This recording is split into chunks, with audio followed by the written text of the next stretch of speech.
New Jersey Governor Chris Christie put her in an isolation tent. Then he relented under pressure from the White House and allowed the nurse who had been treating Ebola patients in West Africa to serve her time at home. Meanwhile, there are efforts underway overseas to help feed the people in those areas hit hardest by the disease. Let's take a look. In Ebola-hit Liberia, people line up for food supplies from the UN World Food Program. The food distribution is expected to go hand in hand with the medical response. So this is an area in northern Liberia where there are high infection rates. And what we're trying to do is work with the government so that food accompanies the health response. In an area like this where we are today, where there are high infection rates, we want people, the government would like people to stay as close as possible to home. Liberia is the country hardest hit by the worst Ebola outbreak on record, killing nearly 5,000 people in the region.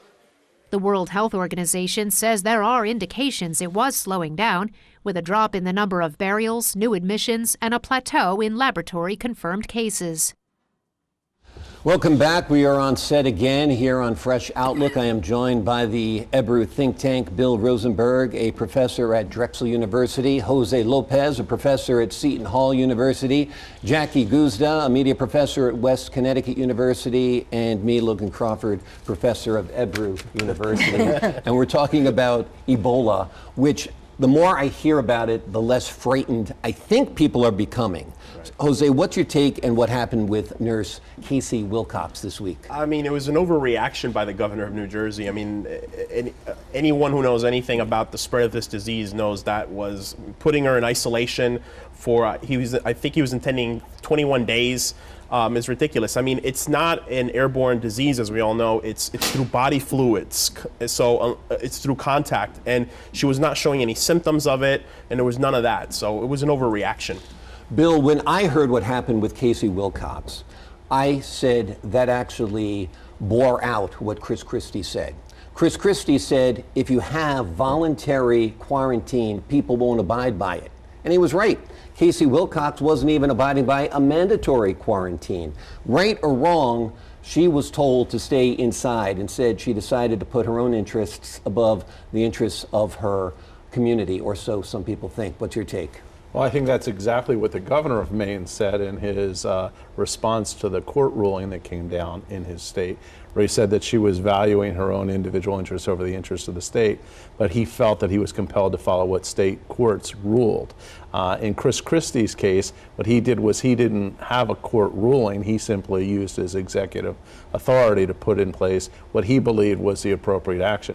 The problem, actually, I think, is that we're dealing with a situation really of federalism. Okay, everyone is attacking Barack Obama for not exerting leadership, but the situation is also that governors don't want the national government telling them what to do. So if he would have come in with one forceful mandatory rule, then a lot of governors would be all upset. Here, he's sort of allowing there to be guidance by the CDC, and he's also catching flack. So it's a difficult situation. Jackie, we had the doctor in New York City area, Craig Spencer, going about in an Uber cab, bowling, hanging out, riding the subway. He didn't think he was sick either. Right. Do these people who go over and do God's work and help poor sick people have the right to then take my decision away from me to say, hey, we're going to expose you to this virus by proxy? But look, what we have to look at is the bigger picture. Ebola, dealing with Ebola in this country has been an evolving process. The CDC took a stab at it at the beginning, and they let that nurse go from Dallas to Ohio and fly, and that was a mistake. They admitted it later. They came down very hard on Nina Pham, who's the nurse that caught Ebola, and they backtracked from that. And then our two governors from New York and New Jersey decided they knew what was going on, along with that governor from Maine, who said, well, we don't know about Ebola. We have to have these rules. Well, you know, Jose just explained that we do know about Ebola, and it has evolved over the last month into something I think that is much more practical. The people like the nurse, like the doctor, knew that they were not contagious at the time. They're medical personnel. and it's medicine and science. That should be our guidelines, not politicians who want to save us from this vast fear that we have. But Jose, it seems like, I know you're in total agreement with Jackie, but it seems like the electorate want to be saved. It seems like this is going to become a political football in this election in just a matter of days. Who's going to keep us safest from Ebola? Like it or not, as ugly as that message might sound, it's a real message. It's a message, but the spread of it is not, as I said earlier, it's not airborne. So unless you have body fluid contact, so it's synonymous absolutely to AIDS. It's not being compared to that because that's a big issue, but it really is. It's just like AIDS through body fluid contact. So even when body fluid is left on like a doorknob or something, that's gone within hours. They found that blood splatter and stuff like that, it can stay there for a few days.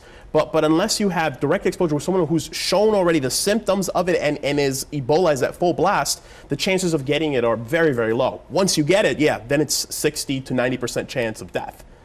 Bill, what is your take on the politics of Ebola? Am I right? Is it becoming, whether implied or explicit, a message in this campaign? I think it's an issue about fear, and I think that Politics is often about fear. Politicians love to use fear to get their way.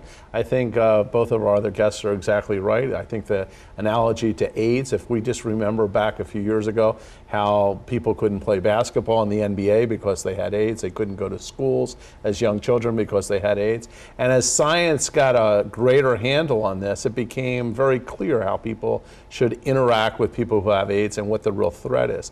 Ultimately, everyone wants to be safe. No one wants to catch Ebola. But we have to recognize that in the United States, only one person has died of Ebola, whereas 5,000 have died in Africa.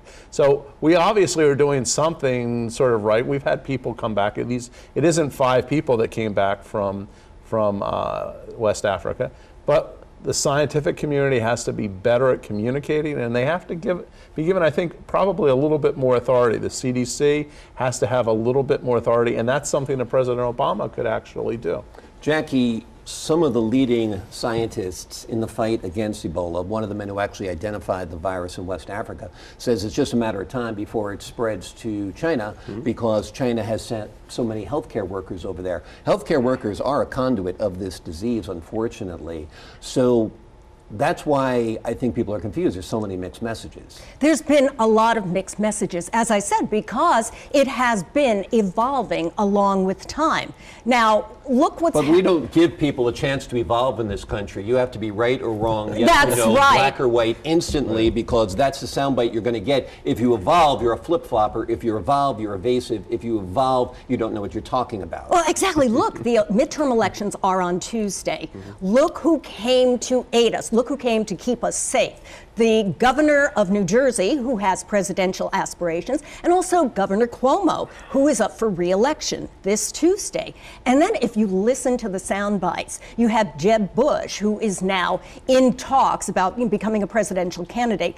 He was saying, well, Obama is inept. Obama is not qualified for this. Fox News supported him, came out with a memo they found, a secret memo, splashed it on the front page of their website that showed that the Obama administration had plans to bring Ebola patients to the United States. The State Department said, this is the first we've heard about it. So, all this politics is raging on. Yeah, people want to know who's going to keep us safe because we do live in a climate of fear, which has been going on for the last 15 years since 9/11.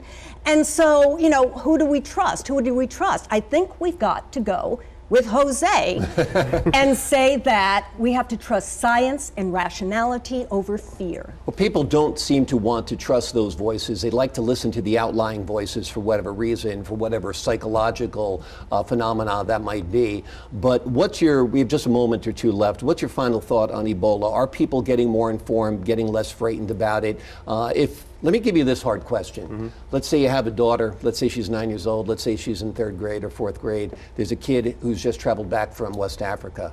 Do you want, or would you allow your child to go to school with that little girl?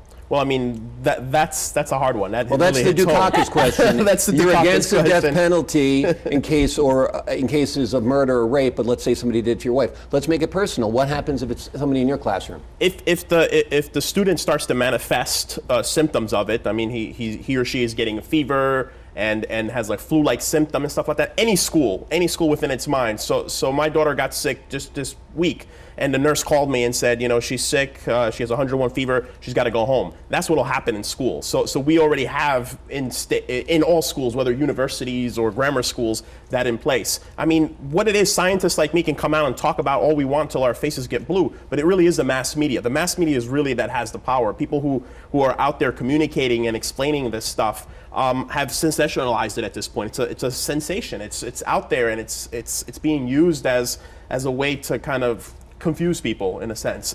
Absolutely. Yeah. Bill, I'm going to give you the final word, 10 seconds. Yeah, I think the other thing you have to recognize is that while it hasn't fully evolved, if we use the word evolved, it's going to be a message of conspiratorial politics, okay?